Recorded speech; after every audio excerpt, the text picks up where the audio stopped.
సుప్రీంకోర్టుని సునీత గారు ఇదే అంశంపై తలుపు తట్టడం ఇదే మొదటిసారి కాదు. జనరల్గా అదే అంశం మీద అది పదే పదే వస్తున్నప్పుడు కోర్స్ ఎగ్జాక్ట్గా ఈవిడ ఏమని పిటిషన్ వేశారు అనేది పక్కన పెడితే దాని సారాంశం ఏంటంటే, ఎప్పుడైతే సుప్రీంకోర్టు ఆదేశాల మేరకు ట్రయల్ కోర్టు ఏది చెప్తే దాని ప్రకారంగా సిబిఐ తదుపరి విచారణకి సిద్ధపడవచ్చు అని చెప్పేసి లాస్ట్ టైం కదా పిటిషన్లో డైరెక్ట్ చేసింది సుప్రీంకోర్టు. ఆ రకంగా దీని ట్రయల్ కోర్టు సిబిఐ కోర్టు కాబట్టి సిబిఐ కోర్టు పరిమితంగా కొన్ని అంశాల మీదే దర్యాప్తు చేయాలి. ఇంకా మాట్లాడితే జగన్మోహన్ రెడ్డి గారికి సంబంధించిన దాని విషయంలో మీరు వెళ్ళవద్దు ముందుకి, ఎందుకంటే ఆయన బంధువు అవుతాడు కాబట్టి. జనరల్గానే ఒక మర్డర్ జరిగినప్పుడు అది తెల్లవారుజామున 5:30కి ఫోన్ కాల్ వచ్చిందా, 4:30కి వచ్చిందా, ఏ టైంలో వచ్చిందనేది అప్రస్తుతం. బంధువులకు సహజంగా ఇన్ఫర్మేషన్ చెప్తుంటారు కాబట్టి ఆ కోణంలో అక్కడి వరకు చూసి వదిలేయటమే తప్ప ఆయన విషయంలో ముందుకు వెళ్ళొద్దని కూడా డైరెక్ట్ చేయటం మనం విన్నాం. ఏది సిబిఐ కోర్టు ఒక 2 అంశాల మీద ఇప్పుడు అర్ధరాత్రి 1:30-2 గంటల టైంలో ఒక 2 నిందితుల మధ్యలో ఫోన్ కాల్స్ రికార్డు సిబిఐకి ఆధారాలు దొరికితే దాన్ని ఎందుకని స్కిప్ చేశారు, దాని మీద మాత్రం విచారణ చేయండి అని చెప్పేసి పరిమితులు విధించడం చూసాం మనం.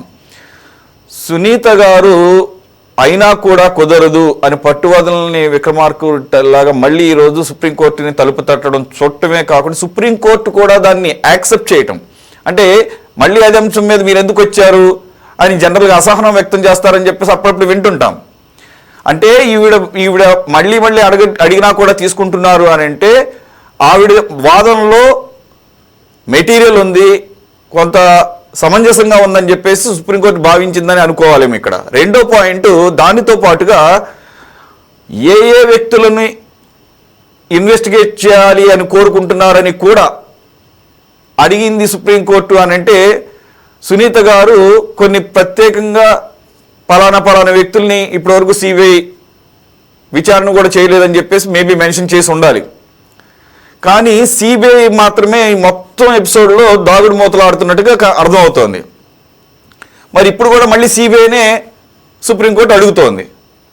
మరి సిబిఐ ఈసారి అయినా సరే ట్రాన్స్పరెంట్గా మరి చెప్తుందో లేదో చూడాలి. ఏదైతే సునీత గారు డిమాండ్ చేస్తున్నారో, ఎక్కడెక్కడైతే ఈ లూప్ హోల్స్ ఉన్నాయో, దర్యాప్తు ఎక్కడెక్కడైతే అసమంజసంగానో అసంపూర్తిగా చేశారని చెప్పేసి ఆవిడ అభిప్రాయపడుతున్నారు. దానికి రెండోది, ఇదే సందర్భంలో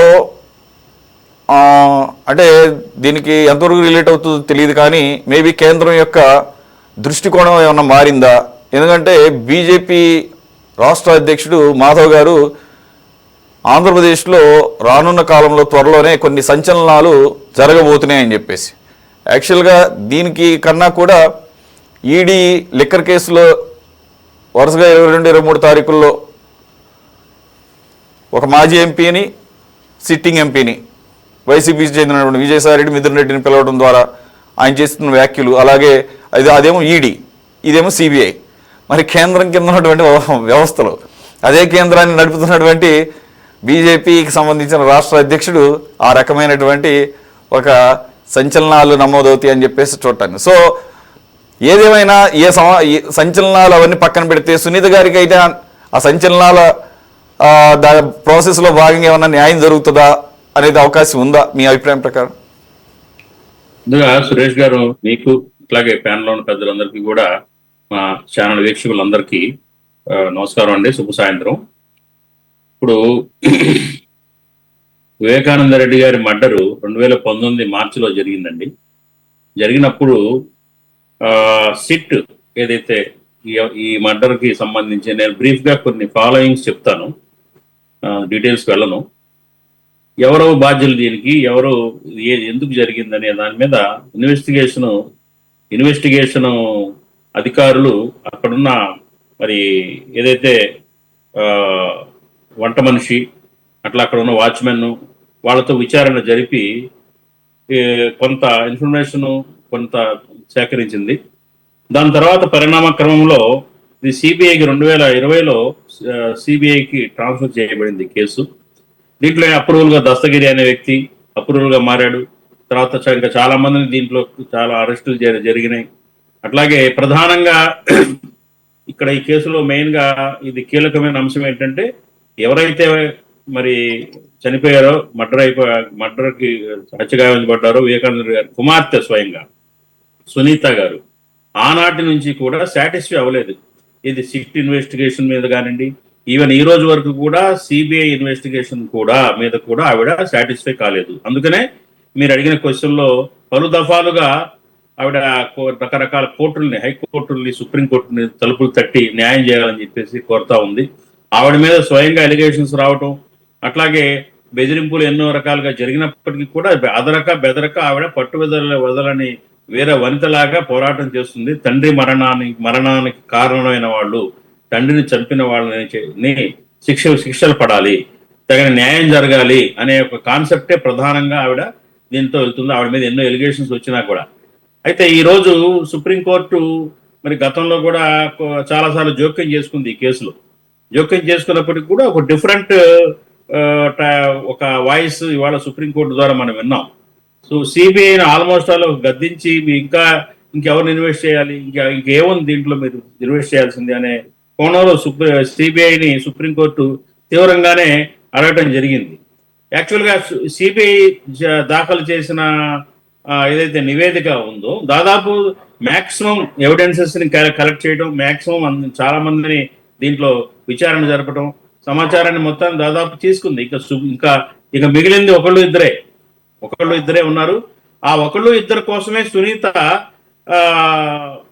కోర్టుల దగ్గరికి వెళ్ళి కోర్టుల మెట్లెక్కి మళ్ళీ తడుతుంది. ఆవిడ మళ్ళీ పిటిషన్లు వేస్తుంది.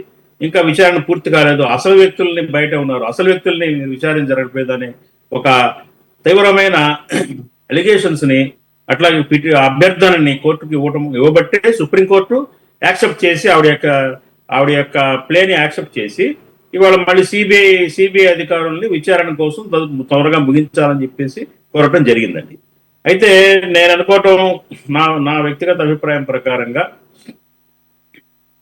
సిబిఐ ఇక దీంట్లో ఏం చేయడానికి లేదు. ఒకే వ్యక్తి ఎవరైతే ఎలిగేటెడ్ పర్సన్ ఉన్నాడో ఇక ఆ వ్యక్తిని మాత్రమే ఇన్వెస్టిగేట్ చేయాల్సింది, దర్యాప్తు చేయాల్సింది, విచారించాల్సిన అవసరం ఉంది. మరి అది ఆ పని అయితే చేస్తుందని నేను అనుకోవటం లేదు. ఏదైతే బీజేపీ అధ్యక్షుడు చెప్పాడో సంచలనాలు మనం చూస్తామని చెప్పేసి, బహుశా అది ఆయన వేరే యాంగిల్లో చెప్పుండొచ్చు. సిబిఐ ఏం చేస్తుంది, కోర్టులు ఏం చేస్తాయి, ఈ లోతైన అంతర్గత విషయాలలో ఇంకా ఊహాజనితమైన అంశాలు అవి ఆయన ఊహించి మాధవ్ గారు చెప్పారంటే దీనికి సంబంధం ఉండకపోవచ్చు. ఆయన యాదృచ్ఛికంగా చెప్పుండొచ్చు, లేకపోతే లిక్కర్ కేసుల్లో సంబంధించిన అంశాల మీద మాట్లాడి ఉండొచ్చు. సంచలనాలు మనం చూస్తామని ఖచ్చితంగా లిక్కర్ కేసుల సంచలనాలే వస్తాయి.